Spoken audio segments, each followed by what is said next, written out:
my children of the night. It is me, your old pal, the Collector. And thanks for joining me for another Friday Night Fable Fright. Now that I don't have to don the Fairy God Collector wings, we can return to our normal programming. And in tonight's Tale of Terror, we are digging up an old favorite. Tales to Give You Goosebumps from R.L. Stine. First published in 1994 by Scholastic Books. We haven't seen a spook from this book for quite some time. Back before I had my old skeleton prompter, I believe. My, how time flies. Now, if you follow me on this social media thing, you'd have seen a post saying you'll get a shout out from your old favorite demon of the season if you picked a random chapter number for me to read. Well, some of you did, and some of you didn't. So I guess that means you don't follow me, so go ahead. Follow me, so you don't miss any more little treats I may have in store for you. Sir. Just, oh, forget it. Anyway, the winner of that little competition was Beck from South Australia, and she's chosen for you chapter number 3. So, without further delay, let's get into Strained Peas. Shall we begin? My life changed forever the day Mum brought the new baby home from the hospital. My little sister is no ordinary baby. If only she were. I sat on the front steps with Mrs. Morgan waiting for Mum and Dad to bring the baby home. Mrs. Morgan had stayed with me and Dad while Mum was in the hospital. I thought about the new baby, Hannah. A little sister. Yuck. I sighed and tapped a stick against the brick steps. Stop fidgeting, Nicholas, Mrs. Morgan scolded. Why don't you read your comic book until your parents get home? I opened my Iron Man comic book and picked up where I'd left off. Iron Man has cornered a bad guy disguised as a kindly doctor. Unmask yourself, says Iron Man. Iron Man rips the mask off the doctor's head, revealing the hideous face of a mad scientist. Iron Man gasps.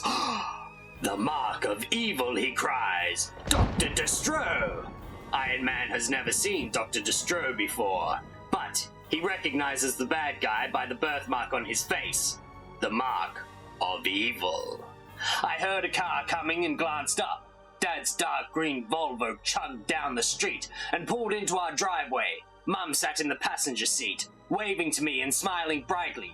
Mrs. Morgan gave me a little shove. Go on, she said. Go meet your new sister. Ugh, I thought. I was glad to see Mum, though. I dragged myself over to the car. Dad opened the door. Mum stepped out, carrying a little bundle in her arms. She bent down and said, Look, Nicholas, isn't she adorable? I looked at the crumpled red face in my mother's arms. A thin fuzz of dark hair covered her head. She had blue eyes and tiny, wet, red lips. No teeth. She waved a wrinkled fist in the air and then stuffed it into her mouth. I didn't think she was so adorable. Thought she was kind of ugly. But then I nearly choked. On Hannah's cheek was a tiny, brown, heart-shaped birthmark. I pointed to the birthmark and gasped. The mark of evil, just like Dr. Destro. Oh, cut it out, Nicholas, Dad said sternly. This is no time for your crazy comic book talk. He turned his back on me to gawk at Hannah. She's perfect, Dad said, giving Mum's shoulder a squeeze. How could he be so stupid? I picked up my comic book and pointed to the mark on Dr. Destro's face. Look, I cried. Hannah has a birthmark just like Dr. Destro's. It's a sign of evil. Mum smiled vaguely at me. Don't be silly, she said. She carried the baby inside and the rest of us followed her. Soon Grandma and Grandpa came over and Aunt Julie and Uncle Hal, they oohed and ahed every time Hannah burped or hiccuped or cooed. It was disgusting. Look at that! She blew a bubble! She's a genius! Dory, darling, let me hold her for a few minutes, Grandma begged Mum. But Mum said, let Nicholas hold her. He's her big brother after all. No, I said, backing away, that's okay. Oh, come on, Nick. You'll like it, Mum smiled. I put Hannah in my arms. She showed me how to hold her. Hannah burped. Everyone laughed. As I held her, I thought, she's sort of cute, I guess. Maybe I got a little carried away with that mark of evil stuff. After all, comic books don't come true, and Hannah's just a baby, but like I said, she was no ordinary baby. I swear I saw something glint in her dark blue eyes. That little heart-shaped birthmark on her cheek seemed to darken. Then Hannah opened her mouth wide and threw up all over me. Ugh! I cried. I was covered with milky white glop. Mum quickly took the baby. Hannah started crying. Poor little Hannah, Mum said. Poor little Hannah?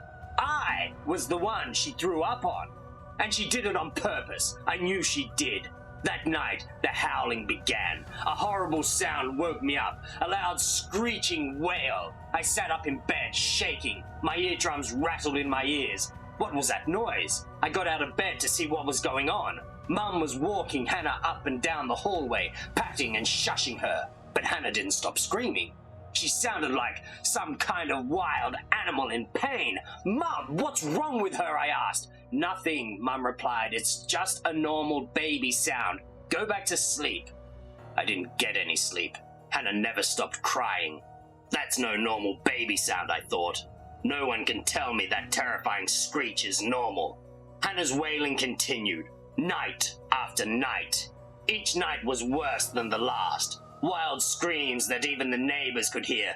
Monstrous screams. When Hannah started crying, the neighborhood dogs threw their heads back and howled along with her. I could swear I saw her birthmark grow, just a little. A few months passed. Hannah learned to crawl early. Mum and Dad thought that meant she was smart. I knew better. She had a mission. She wanted to be an only child.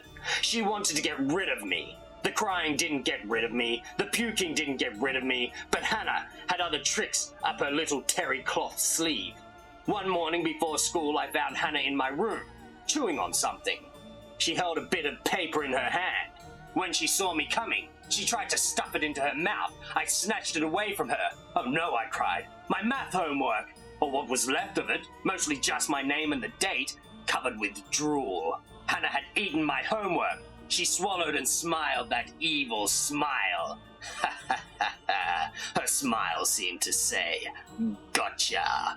Mom, I called. Hannah ate my homework. Mum swooped in and picked up Hannah. She what? Is she all right? Mum, what about my homework? Mum frowned at me as if she just realized what I was telling her. Nicholas, you didn't do your homework, did you? And now you're trying to blame it on Hannah. Mum, I'm telling the truth. Give Hannah an x-ray. You'll see my homework in her stomach. Mum shook her head. Nicholas, what's wrong with you lately? Later that day, when my teacher asked me where my math homework was, I told her my baby sister had eaten it. She kept me after school. That's what I get for telling the truth. Nicholas, get in here. I want to talk to you, Dad called. I was playing in the backyard when his voice boomed at me from an upstairs window. I found Dad in my parents' bedroom at least. I thought it was their room. It was where their room was supposed to be, only it didn't look much like their room anymore. Normally my parents' room was white. I mean, white. White rugs, white walls, white curtains, white bedspread. I wasn't allowed to play in there, or eat, or do anything. They were always worried about all that white stuff. The room wasn't white anymore. It was multicolored. Paint splashed everywhere. Nicholas, Dad said, you are in big trouble. Huge trouble. Little jars of paint from my paint set littered the floor. Red, blue, green, yellow, and black paints were splashed all over the white rug, the white curtains, the white bedspread, the white walls, and in the middle of it all, splattered with blood-red paint, Hannah sat, laughing her evil laugh. You have 1 minute to give me an explanation for this, Nicholas, Dad said. Go. I didn't do it, I said. Hannah did it. Dad laughed sarcastically. Hannah did it. Hannah took your paint set, brought it all the way to our room, opened the jars, and splattered paint all over everything. Yes, I said. Nicholas, go to your room. But Dad, I didn't do anything wrong. Oh no? Go to your room and think about it until you can see what you did wrong. Dad, Hannah did it. She did it on purpose to get me in trouble.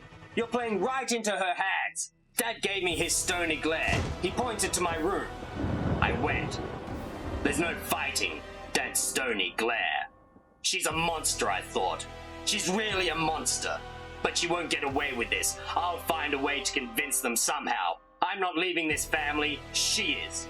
The next day when I came home from school, I heard terrible screams from the kitchen. I ran in. Hannah sat in her high chair, screaming with laughter. My mother stood beside her. Mum, Hannah, the floor, the walls, all covered with green slime. Green slime oozed out of the corner of Hannah's mouth. Hannah spewed green slime everywhere. She's a monster, I shouted. This is proof. Mum ignored me. Hannah, you naughty girl, she said. Strained peas all over the kitchen. Hannah banged her spoon on her high chair tray. More green stuff splattered on the wall. All right, it wasn't exactly green slime, but it was close enough. Strained peas. They're green and they're slimy. Mum said, Nicholas, get a sponge and help me clean this up. Why do I have to clean it? She made the mess. Nicholas, I'm tired. Just help me out, please. I stared at Hannah's pea-covered face. Something was different. Her eyes. Her eyes were brown. Mum, I cried. Hannah's eyes changed colors. I told you she had evil powers. Mum just laughed. Most babies are born with blue eyes, she explained. Sometimes their eyes change after a few. Mum, that's impossible. People's eyes don't change color. Yes, they do, Nicholas. Some babies. I grabbed her by the arms, tried to shake some sense into her. Mum, you're losing it. Hannah's brainwashing you. She's trying to get rid of me. We've got to send her back before it's too late. Nicholas, that's enough. You've been jealous of Hannah from the beginning. It's time for you to get over all this and start acting a little more mature. I felt like tearing my hair out. Why wouldn't my parents believe me? How could I get them to see what Hannah was doing? Mum started cleaning the strained peas from Hannah's face. The birthmark seemed to glow like a tiny spark. The worst was still to come. I was sitting in the den watching TV, minding my own business. Then I heard a creeping sound. Creep, creep, creep. The sound of little knees scraping against the rug. Oh no, I thought. Here she comes. I turned around to look. Hannah was crawling toward me, clutching a pair of scissors in her tiny fist. She crawled closer. Closer, that evil gleam in her eye, the birthmark pulsing on her face. She was going to stab me. No, I yelled. I backed away. She kept crawling toward me, the scissors gleaming. This is it, I thought. My baby sister is going to kill me. Nicholas! My mum stood in the doorway. Then she ran to Hannah and snatched the scissors away from her. Thanks, Mum. You saved my life, I cried. How could you do this, Mum said. How could you let Hannah carry around such a sharp object? She could have been seriously hurt. She could have been hurt. Mum, she was going to kill me. Nicholas, this is ridiculous.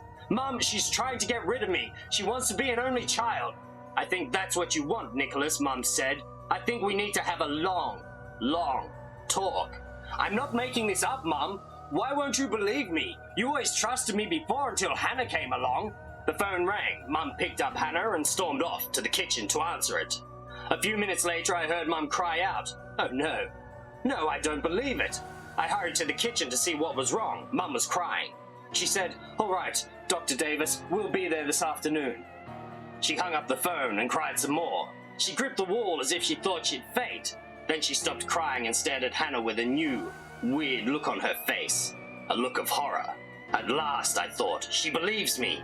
The doctor must have called to warn us that Hannah is a monster. That was the hospital, Mum said in a slow, hoarse voice. They said... That Hannah's a monster? I finished for her. Mum turned sharply to me. Nicholas, stop it! She scooped Hannah up and hugged her tightly, crying. I can't believe it, she said. I love her so much, but she's not really our baby. What? I was afraid I hadn't heard her right. It seemed too good to be true. Had Mum just said Hannah was not really our baby? Our real baby and Hannah was switched at birth, Mum said through her tears. Hannah is someone else's child. Hannah wasn't my sister at all. Her real parents were probably monsters too. It explained everything. Yippee, I shouted. I was free from Hannah's evil. Everything would be okay now. We'd get my real baby sister, and she'd be cute and normal, like other babies. She wouldn't try to get rid of me. She wouldn't be a monster. Mum started crying harder than ever. She carried Hannah upstairs to her room and shut the door. I felt a little bit sorry. Mum was really upset. I knew Dad would be too. But they'll be happier when we get our real baby, I thought. And so will I. Dad came home from work early. We bundled Hannah up and took her to the hospital. The nurse introduced us to a woman who held a baby Hannah's age, Hannah's real mother. She had a tiny, heart-shaped birthmark on her cheek, just like Hannah's. Monster Mum, I thought, even though she didn't look like a monster at all. The nurse gave my mother the new baby. It seemed weird to call the new baby Hannah, so Mum decided to name her Grace. We got home. The first thing I did was check Grace for birthmarks. She was clean, no birthmarks anywhere. She was a sweet baby, blonde, blue-eyed, smiling, and rosy-cheeked. She looked like an angel. She smiled and cooed at me. I watched Gracie carefully the first day, just to be sure. She didn't cry like an animal. She didn't spew peas or try to stab me. She did nothing but gurgle and coo. By the end of the day, I thought, she's normal. She's not a monster. She's not out to get me. She's cute. Everything is going to be okay now. Mum put Gracie to bed. I sneaked into her room to play with her for a few minutes. I tickled her. She giggled. I tickled her again. This time, she didn't giggle so much. So I tickled her one more time. She opened her mouth and croaked. "If you tickle me again, kid, I'll rip your arm off." Her eyes bulged as she uttered a deep growl. "Ah!" I wailed, "A monster!" I ran from the room, screaming my head off, and as I was leaving, I heard the baby cackle. "I'll get rid of you, creep. Just wait till I can walk." Well now, that's what I call the terrible twos. I'm sure Nicholas's parents thought he was a stork-raving lunatic. All this talk of babies reminds me of a joke. Who's bigger? Mrs. Bigger, Mr. Bigger, or their baby? Their baby, because he's a little bigger. And on that note, thanks again for joining me for this Friday Night Babel Fright. Don't forget to hit that like and subscribe button and ring that little bell icon to be notified of my next visit into your nightmares. And of course, don't forget to follow me on Instagram at OldPalCollector. And until we shriek again, good night out there, whatever you are.